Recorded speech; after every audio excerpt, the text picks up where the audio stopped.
Good evening, everyone. I hope you're having a wonderful evening. This evening I'd like to share a meditation with you. I went to pick up Jack the other day at preschool and at St. John's United Church of Christ, and they have some reading material out on the table, and I happened to see this copy of The Upper Room, the September-October edition, and I remember my parents always read The Upper Room when we were growing up.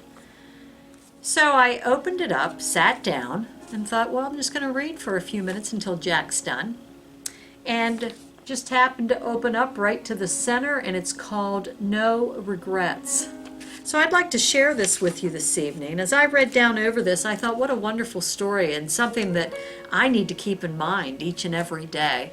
And it just makes you stop and think of the times that we can overlook people in need. And when we have the ability to help, we need to remember that we need to help. So here it is, No Regrets. Several years ago, I was walking to dinner in downtown Nashville, Tennessee, when a man approached me on the sidewalk. He said that he was hungry and he asked me to buy him food. I told him that maybe I could help him on my way back. I continued on, ate my supper, paid the bill, and returned to my car by a different route so that I wouldn't encounter him again. I am ashamed to say that I didn't give the man a second thought that night, but I have given him a second thought since. I have never forgotten the incident, and to this day it remains a painful memory. It was not one of my finer moments. Whenever the memory surfaces, I find myself wondering what happened to that man. Did anyone give him something to eat? I think about what I would do differently if I could do it all over again. I would like to be able to say that this is the only time I have passed by someone in need, but it isn't. I have done the same since, kept on going when I could have helped, when I've had the means to help, and had every reason in the world to help. I think about the Apostle Paul, shipwrecked on the island of Malta. He says of the people he encountered there that they showed him unusual kindness. I find unusual kindness a striking turn of phrase. Their kindness to Paul was rare, unexpected, not required, perhaps inconvenient, but they still went out of their way to care for him. Unfortunately, the man whose need I ignored could not say the same of me. I am reminded of times in my own life when others have shown me unusual kindness. 9 times out of 10, it is the smallest acts that have made the most difference. An encouraging word when I really needed it. An invitation to dinner when I was feeling lonely. And the list goes on. These actions have made a lasting impression on me and changed the way that I am attentive to and respond to the needs of others. I do my best not only to help when called on, but look for situations in which the need may be less obvious. My mother is always saying that she wants to have no regrets when given the opportunity to show her faith through her actions. When she has the chance to offer help, show kindness, compassion, or gratitude, she takes it. No regrets has become a mantra for me. Sometimes we have the opportunity to display our faith in grand and spectacular ways. More often, though, we can show it through small and simple acts of kindness, compassion and service, visiting an elderly person in the nursing home, cutting the grass for our neighbor who is recovering from surgery, buying food for someone who is hungry. Now, when I encounter an opportunity, big or small, to put my faith in action, I remind myself of the night I passed by someone in need.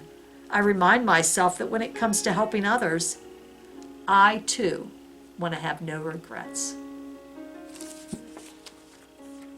At the bottom there's some questions that you're to meditate on.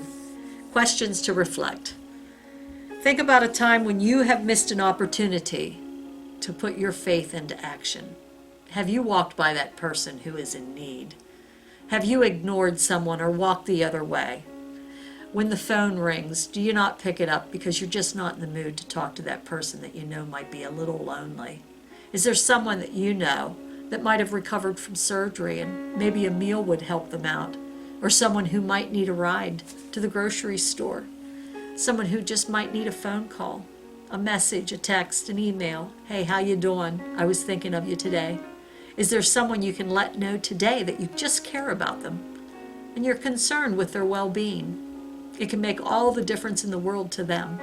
But so many times we have so much going on in our lives. We are just so busy, and I am very guilty of that. I have been busy all my life, but I can still, if I want to put my faith into action, I can take time, even when it seems like there is no time. Like he said in here, it doesn't have to be a grand, big gesture. It can just be that simple little act of kindness. I'd like to read Hebrews chapter 13, verse 2 to you. Do not forget to show hospitality to strangers, for by doing so, some people have shown hospitality to angels without knowing it. You can read some stories of people who were visited by angels and they were shown hospitality by these people. The story of Abraham in Genesis chapter 18, verses 1 through 33, or the story of Gideon in Judges chapter 6, or in Judges chapter 13 starts the story of Manoah, who was Samson's dad. And they were all visited by angels, and each one of those people showed hospitality to those angels. I'd like to read the commentary for that. It says here, some people say they cannot be hospitable because their homes are not large enough or nice enough. But even if you have no more than a table and 2 chairs in a rented room, there are people who would be grateful to spend time in your home. Are there visitors to your church with whom you could share a meal? Do you know single people who would enjoy an evening of conversation? Is there any way your home could meet the needs of traveling missionaries? Hospitality simply means making others feel comfortable and at home. Do we make others feel comfortable? Do we make them feel at home? Would they feel welcome in our homes? Do we take the time to invite that lonely person over or to go visit them? It doesn't matter what our homes look like. People who are lonely just need conversation. They're not worried about your house. I challenge you this week to look for those people who need your touch, who need a hug, who need a phone call, who would love a card, a text, an email, a visit, a ride to the store, just any simple way that you can help them. So many times we are just so busy and we don't take the time to even look or notice that person. They just blend into the background. We need to stop being so wrapped up in our own lives that we don't notice others who are in pain, who are suffering, who are hurting, who are lonely. And I'm just as guilty as the next person because I have been so busy all of my life. Or at least that's the excuse I use. So please, just keep this in mind and let your mantra be no regrets. Have a great week. And I'll see you next week on Talk Time.